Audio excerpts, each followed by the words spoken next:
నేను గౌరవ మంత్రి గారిని సూటిగా ఒక 5-6 ప్రశ్నలు మాత్రమే అడుగుతాను, ఉపోద్ఘాతంలోకి వెళ్ళను అధ్యక్ష. ముందుగా అసలు ఈ మూసీ మోడర్నైజేషన్ ప్రాజెక్టుకు ఎంత ఖర్చు అవుతుంది? ఒకసారి ముఖ్యమంత్రి గారు 1,00,000 కోట్లు ఖర్చు పెడుతున్నామన్నారు, ఒకసారి 1,50,000 కోట్లు ఖర్చు పెడతామని డిఫరెంట్ టైమ్స్లో డిఫరెంట్ స్టేట్మెంట్స్ వచ్చాయి. అసలు ఈ మూసీ ప్రాజెక్టు సుందరీకరణ మీద రాష్ట్ర ప్రభుత్వం ఎంత ఖర్చు పెట్టాలనుకుంటుంది? ఎందుకంటే ఒకవైపు పిల్లల స్కాలర్షిప్లు ఇవ్వమంటే డబ్బులు లేవు, కోసుక తింటారా అంటున్నారు, లేదా రిటైర్డ్ ఎంప్లాయీస్కు డబ్బులు ఇవ్వండి అంటే డబ్బులు లేవంటున్నారు. మూసీ సుందరీకరణ మీద 1,00,000 కోట్ల 1,50,000 కోట్ల ఎంత ఖర్చు పెడతామనుకుంటుంది ప్రభుత్వం? సూటిగా సమాధానం చెప్పండి. 2, ఇప్పటి వరకు మూసీ సుందరీకరణలో ఎన్ని నివాసాలు కూల్చివేశారు? ఆ కూల్చివేసిన నివాసాలకు 2013 భూసేకరణ చట్టం కింద పాత ఇండ్లకు కంపెన్సేషన్ ఇచ్చారా, వేజ్ లాస్ ఇచ్చారా, లేదా సింపుల్గా కేసీఆర్ గారు కట్టిన డబుల్ బెడ్రూమ్ ఇళ్లలో అసైన్మెంట్ చేసి పంపారా?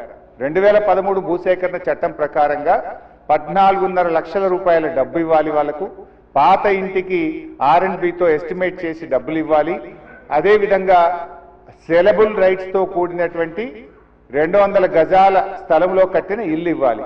ఆ రకంగా ఇచ్చారా, ఇవ్వలేదా? ఇస్తే ఎప్పట్లోకి ఇస్తారు? ఎన్ని నివాసాలు కూల్చారు?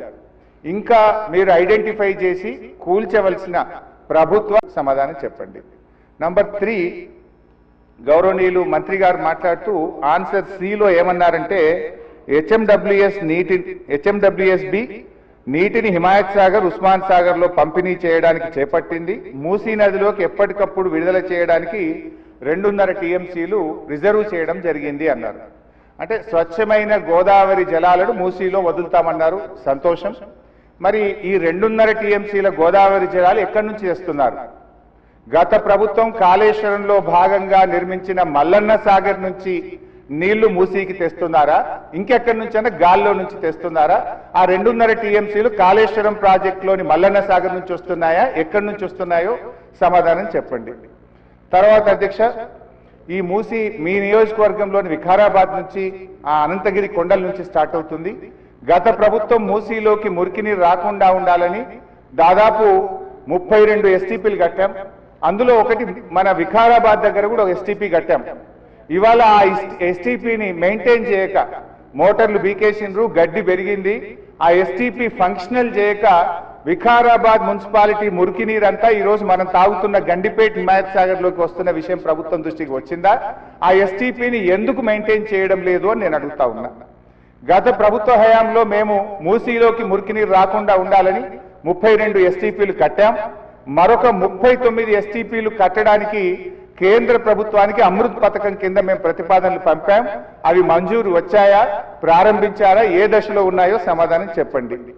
తర్వాత అధ్యక్ష, చివరి క్వశ్చన్, మరి మొన్న వరదలు వచ్చినప్పుడు మూసీ గేట్లు ఒకేసారి తెరిచి ఉద్దేశపూర్వకంగా ప్రజల ఇండ్లు మునిగిపోవాలి, రోడ్లు మునిగిపోవాలని ఈ ఉద్దేశపూర్వకంగా గేట్లు ఎత్తి ముంపు గురి చేసిన విషయం ప్రభుత్వం దృష్టికి వచ్చిందా? ఎందుకంటే పైన ఎంత వర్షం పడుతుంది, ఫ్లడ్ ఎంత ఉన్నదో చూసుకొని ముందే గేట్లు కొద్దిగా ఎత్తితే స్లోగా గ్రాడ్యువల్ గా ఫ్లడ్ బయటకు పోతుంది. కానీ గేట్లు ఆపిపెట్టి ప్రాజెక్టు మొత్తం నిండిన తర్వాత ఒకేసారి గేట్లు తెరవడం ద్వారా ఓఆర్ఆర్ యొక్క మరి పక్కనుండేటువంటి రోడ్లు కానీ, ఓఆర్ఆర్ యొక్క మన పక్కనుండే రోడ్లు, ఇండ్లు ముంపు ఉద్దేశపూర్వకంగా కావాలనే ప్రభుత్వ పెద్దల యొక్క ఆదేశాలతో ఈ గేట్లు ఎత్తి ముంపు గురి చేసిన విషయం ప్రభుత్వం దృష్టికి వచ్చిందా? ఎందుకు ఆ రకంగా గేట్లు ఎత్తారు? ఒకవేళ ప్రభుత్వానికి ఆ ఉద్దేశం లేకపోతే ఆ అధికారుల మీద ఏమైనా చర్యలు తీసుకున్నారా? సూటిగా సమాధానం చెప్పాలని చెప్పి నేను కోరుతా ఉన్నా అధ్యక్ష. చివరిగా నేను చెప్పేది, మీరు పేదవాళ్ళ ఇండ్లకి రాకండి. మూసీ సుందరీకరణ పేరిట పేదల ఇండ్లు కూలగొడితే బీఆర్ఎస్ పార్టీ సీరియస్ గా వ్యతిరేకిస్తుంది. అవసరమైతే బుల్డోజర్లకు అడ్డంగా పడుకోనైనా అడ్డుకుంటామని గతంలో చెప్పాం. ఖాళీ స్థలాలు ఉన్నాయి, మీరు ఖాళీ స్థలాల్లో దాన్ని డెవలప్ చేయండి.